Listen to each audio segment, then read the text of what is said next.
बिस्मिल्लाहिर्रहमानिर्रहीम। नाज़रीन अस्सलाम वालेकुम, मैं हूँ इमरान वसीम। नाज़रीन आज 13 फरवरी है, दिन है एतवार का और साल 2022। मौलाना फजल रहमान और चौधरी साहबान की मुलाकात के अंदरूनी कहानी आप नाज़रीन के साथ शेयर करेंगे। नाज़रीन मौलाना फजल रहमान चौधरी बरादरान के पास गए थे कि इमरान खान के ख़िलाफ़ तहरीक अदम एतमाद लाने में हमें सपोर्ट करें, हमारा साथ दें। लेकिन चौधरी साहबान ने मौलाना फजल रहमान को ये पेशकश कर दी कि आप इमरान खान के ख़िलाफ़ नहीं, वज़ीर आज़म के ख़िलाफ़ नहीं, बल्कि पंजाब में उस्मान बुज़दार के ख़िलाफ़ तहरीक अदम एतमाद क्यों नहीं लेके आते। जब ये प्रपोज़ल, जब ये पेशकश चौधरी बरादरान की जानिब से मौलाना फजल रहमान को पेश की गई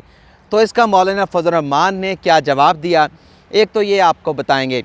दूसरा वो कौन सा नुक्ता था जो सवाल पूछा गया चौधरी बरादरान की जानिब से, लेकिन उस सवाल पर मौलाना फजल रहमान चौधरी साहबान को मुतमईन ना कर सके।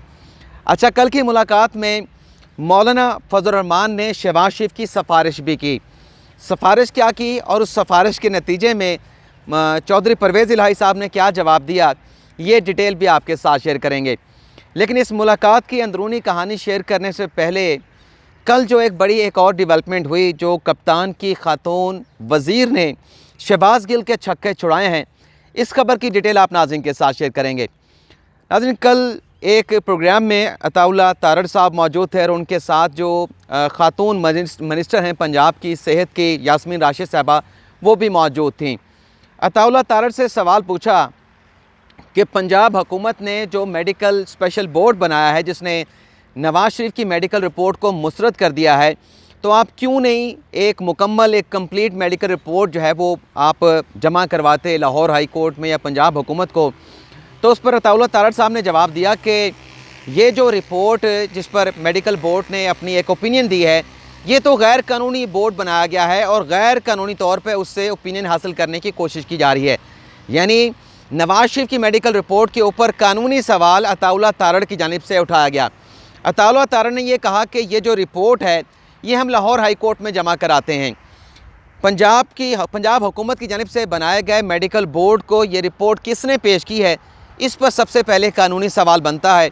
अताउल्लाह तारड़ का कहना था कि ये रिपोर्ट या तो हम उस मेडिकल रिपोर्ट को मेडिकल बोर्ड को जमा कराएं तो उसकी कानूनी हैसियत होगी। दूसरा उन्होंने कहा कि क्या ये मेडिकल जो बोर्ड बनाया गया है और जिस रिपोर्ट का इस बोर्ड ने जायज़ा लिया है, उसको जो रिपोर्ट जायज़ा लेने के लिए पेश की गई, क्या उसकी मुसद्दका कापी लाहौर हाई कोर्ट से हासिल की गई थी, और अगर मुसद्दका कापी नहीं हासिल की गई तो इस पर जो राय दी जा रही है कि रिपोर्ट नवाज़ शरीफ की नामुकम्मल है, ये तो राय ही गैर कानूनी है। तरीक़ाकार उन्होंने कहा कि ये है कि या तो हम शरीफ ख़ानदान या हम उस मेडिकल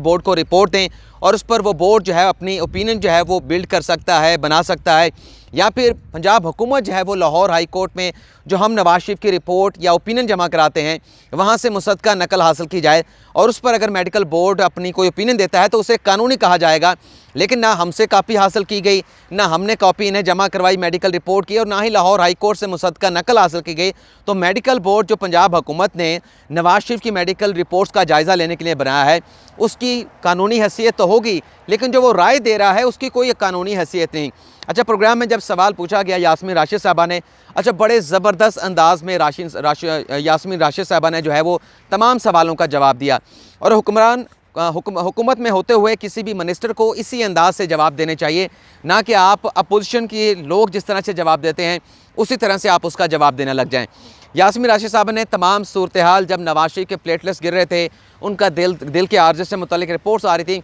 उस तमाम सूरत हाल को दोबारा जो है वो मीडिया के सामने रखा, एंकर के सामने रखा। फिर उनसे सवाल पूछा गया कि आप तो कह रही हैं कि मेडिकल रिपोर्ट जो नवाज़ शरीफ की जब वह यहाँ पर पाकिस्तान में बीमार थे बनाई गई थी वो बिल्कुल ठीक थी, लेकिन हुकूमत की जानिब से, और एंकर ने नाम लिया शहबाज गिल का, कि शहबाज गिल तो कहते हैं कि जो इस मेडिकल रिपोर्ट्स के ऊपर नवाज़ शरीफ को बाहर जाने दिया वो मेडिकल रिपोर्ट्स फ्रॉड थी। तो यास्मीन राशिद साहब ने जवाब दिया कि जो हमारे डॉक्टर्स की रिपोर्ट थी, जो हमारे मेडिकल बोर्ड की रिपोर्ट्स थी, मैं उसके ऊपर आज भी स्टैंड करती हूँ। मैं अपनी मेडिकल रिपोर्ट को भी ऑन करती हूँ, मैं अपने मेडिकल बोर्ड और डॉक्टर्स की ओपिनियन को भी ऑन करती हूँ।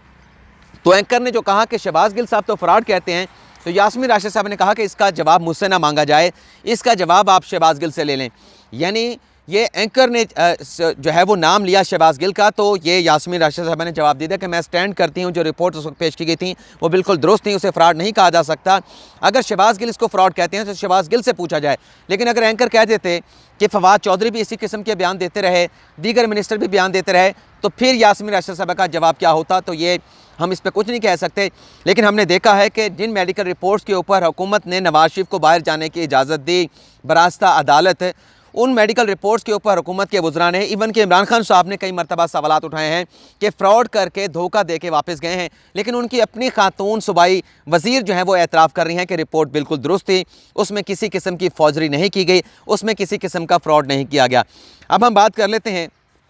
जो चौधरी बरादरान की, चौधरी साहबान की मौलाना फजल रहमान के साथ मुलाकात हुई है। नाज़रीन, 1.5 घंटे से ज़ायद ये मुलाकात जारी रही, और इस मुलाकात से पर की डिटेल शेयर करने से पहले आपको ये भी बता दें कि आज 14 साल के बाद शरीफ ख़ानदान शहबाज शरीफ अपनी टीम के साथ जो है वो चौधरी बरादरान के साथ, चौधरी साहबान के साथ मुलाकात करने के लिए जाएंगे। सियासी हालात पर भी बात करेंगे और चौधरी शुजात हुसैन की अयादत भी करेंगे। वैसे कल एक सहाफ़ी ने कहा कि जितनी अयादत करने के लिए सियासी पार्टियाँ चौधरी शुजात हुसैन के पास जा रही है, लगता यह है कि अब चौधरी शुजात हुसैन को चौधरी अयादत हुसैन का नाम जो है हमें देना पड़ेगा। ये एक लाइटर नोट में हमने बात की। तो कल जब मुलाकात हुई मौलाना फजल रहमान की चौधरी बरादरान के साथ, तो पहला तो जो सवाल पूछा गया, क्योंकि मौलाना फजल रहमान ने कहा कि हम हुकूमत के ख़िलाफ़ मरकज़ में इमरान खान के ख़िलाफ़ तहरीक अदम एतमाद दिलाना चाहते हैं, और इसमें सपोर्ट के लिए आपके पास आए हैं कि आप हमारी हमायत करें ताकि ये तहरीक अदम एतमाद कसरत राय के साथ, हमारे पास नंबर पूरे हैं मौलाना फजल रहमान ने कहा, लेकिन हम चाहते हैं कि कसरत राय के साथ जो इस वक्त मुआशी सूरत हाल बन चुकी है, जो महंगाई की सूरत हाल बन चुकी है, अवाम बेजार हो चुके हैं मौजूदा हुकूमत से। आपने भी इलेक्शन लड़ना है, आपने भी अवाम के पास जाना है, तो किस मुंह के साथ जाएंगे जो महंगाई की और मईशत की सूरत हाल हो चुकी है। मौलाना फजल रहमान ने कहा कि आप हमारा साथ दें, हम तहरीक अदम एतमाद लेके आते हैं इमरान खान के ख़िलाफ़ मरकज़ में। तो चौधरी साहबान ने यह जवाब दिया कि अगर फ़र्ज़ करेंगे ये तहरीक अदम एतमाद कामयाब हो जाती है, तो नया जो सेटअप बनेगा उसकी कंपोजिशन क्या होगी। यानी मौलाना फजल रहमान के सवाल के जवाब में चौधरी साहबान ने पूछा कि जो भी आप कंपोजिशन बनाएंगे, आपने उसका कुछ स्केच तो बनाया होगा, उसमें किस किस का क्या हिस्सा होगा, कौन वज़ीर-ए-आज़म बनेगा, कौन वज़रा बनेंगे, पंजाब किसके पास होगा, वज़ीर आला कौन होगा, पंजाब की काबीना क्या होगी। तो ये सवाल पूछा गया। तो इस सवाल के ऊपर मौलाना फजल रहमान जो ख़बर रिपोर्ट की है, हमारे जंग के साथी हैं लाहौर के मकसूद अवान साहब, उन्होंने बताया कि इस सवाल के ऊपर मौलाना फजल रहमान जो है वो चौधरी परवेज़ इलाही को या चौधरी साहबान को मुतमिन ना कर सके। अच्छा, अगला चौधरी साहबान ने प्रपोज़ल पेश की कि आप बराह रास्त मरकज़ में क्यों जाते हैं, इमरान खान के ख़िलाफ़ क्यों ही आप तहरीक अदम एतमाद सबसे पहले जो है वो बराह रास्त पेश करना चाहते हैं, आप पंजाब में क्यों नहीं आ जाते, आप बुज़ार के ख़िलाफ़ तहरीक अदम एतमाद क्यों नहीं लाते, ताकि आपको मरकज़ में सुबकी से जो है वो आप मरकज़ में सुबकी से बच जाएँ। तो मौलाना फजल रहमान ने इस प्रपोज़ल का, इस पेशकश का ये जवाब दिया कि आप साथ देने के लिए तैयार तो हो, अगर आप साथ देंगे तो हम पंजाब तो छोड़ें, हम मरकज़ से भी, वफाक से भी इन्हें हटा के इन्हें वहाँ से निकाल देंगे। मौलाना फजल रहमान ने कहा कि जो हुकूमत है, चाहे पंजाब की हो चाहे मरकज़ की हो, वो आपकी दुम पे खड़ी है।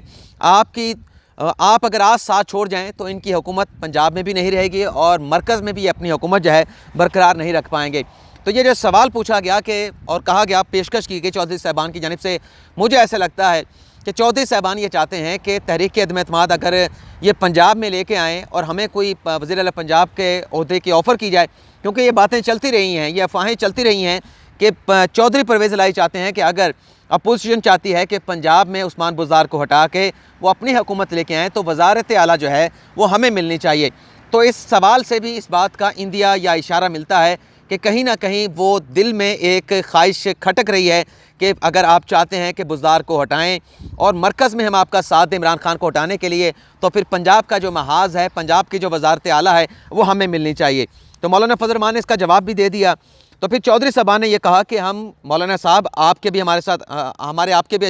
आपके साथ अच्छे ताल्लुकात हैं, पीपल्स पार्टी के साथ भी हैं, हुकूमत के भी हम अतादी हैं, लेकिन हमें मुशावरत के लिए वक्त दें, मुशावरत करने के बाद हम आपको इस प्रपोज़ल का कोई जवाब दे सकते हैं। अच्छा, चौधरी शुजात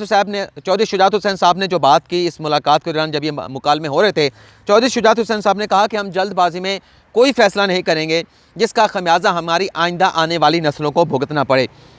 चौधरी शुजात हुसैन ने कहा कि हम दाखिली और खारजी इस सूरत हाल को देख के फैसला करेंगे। हम इत्तेहादी भी हैं हुकूमत के, लेकिन तमाम पहलुओं पर गौर करने के बाद, तमाम पहलुओं को मद्देनज़र रखने के बाद हम किसी नतीजे पर पहुँच जाएंगे। कल शरीफ ख़ानदान भी आ रहे हैं, शहबाज शरीफ साहब भी आ रहे हैं, तो उनके साथ भी मुलाकात करेंगे कि वो क्या आके सियासी सूरत के हवाले से पेशकश करते हैं, बात करते हैं, अपना मौक़िफ़ देते हैं। तो उसके बाद हम पार्टी का इजलास बुलाएंगे। तो पार्टी का इजलास बुलाने के बाद इस मामले के ऊपर कोई ना कोई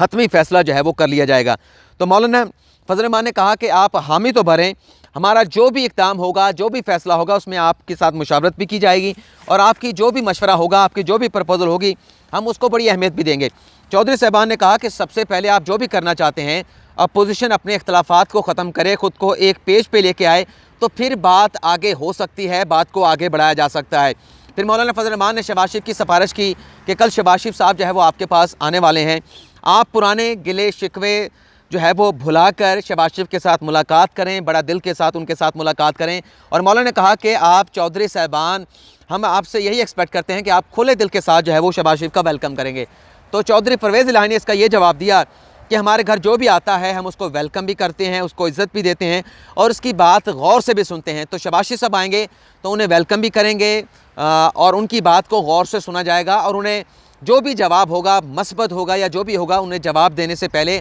हम मुशावरत करने के बाद इस मामले के ऊपर जो है वो अपनी पार्टी के साथ मुशावरत करके किसी नतीजे पर पहुँचेंगे। तो ये जो कहा जा रहा है कि चौधरी साहबान ने इनकार कर दिया है, चौधरी साहबान देखो और इंतज़ार करो कि पॉलिसी पे चल रहे हैं कि उन्हें क्या पेशकश की जाती है, कोई बड़ी पेशकश है, कोई बड़ा ओहदा है, तो फिर हम इस पर पार्टी में मुशावरत करके फ़ैसला करेंगे। ये जो है वो शुनीद है। जाते जाते तीसरी बगावत जो है वो काबीना में हुई है। बहुत सारे दोस्त नाराज़ हो जाते हैं। मैं जो ख़बरें चल रही हैं, आप ये ख़बरें ख़ुद मीडिया पे देख सकते हैं, मैं कुछ एनालिसिस के साथ वो ख़बरें आपके साथ शेयर करता हूँ। तीसरी बगावत ये हुई है कि शाह महमूद कुरैशी साहब ने एतराज़ उठाया कि जो आपने सिलेक्शन की है, जो आपने मैकेनिज़्म बना के वजारतों की कारकर्दगी के ज़रिए कारकर्दगी ऊपर वज़रा को आपने अवार्ड दिए हैं, सर्टिफिकेट्स दिए हैं, उसका मैकेनिज़्म क्या था, हमें भी बताया जाए। फिर फवाद चौधरी साहब ने भी इस पर खामोशी तोड़ दी। उन्होंने कहा कि मुझे कोई मसला नहीं, लेकिन काबीना के जो बाकी वज़ीर हैं वो नाराज़ हो गए हैं। तो कल शौकत तरीन जो कि वज़ीर ख़जाना हैं, उनसे भी सवाल पूछा गया कि टॉप 10 में आप तो कहते हैं कि हमने एक पूरा टर्न अराउंड कर दिया है, मईशत को बदल के रख दिया है, तो आप तो टॉप 10 में आए नहीं। तो इसका भी बड़ा स्पेसिफिकली मुख्तसर सा जवाब दिया शौकत तरीन साहब ने कि अगर हम डिलीवर ना कर सके और हमारी कारकर्दगी से कप्तान मुतमिन ना होए तो हम घर चले जाएंगे। यानी 3 वज़रा उस परफॉर्मेंस के ऊपर, वज़रा की परफॉर्मेंस के ऊपर जो अवार्ड दिया गया उस पर सवालात उठा चुके हैं। लगता यह है कि जल्दबाजी में ये अवार्ड देने की एक तकरीब का एहतमाम किया गया। ये तकरीब अगर करनी थी, अगर हुकूमत समझती है कि हमने 5 साल पूरे करने हैं, तो 5 साल का टेन्योर मुकम्मल होने से पहले आखिरी महीने में इस किस्म की तकरीब का इनेकाद किया जाता तो ज़्यादा बेहतर होता, ताकि काबीना में किसी किस्म के फूट या बगावत जैसे जो बयानात आ रहे हैं, ये बयानात सामने ना आते। आप नाज़रीन से इजाज़त चाहते हैं। अल्लाह ताला आपका हामी नासिर अपनी दुआ में याद रखिएगा। अल्लाह हाफ़िज़।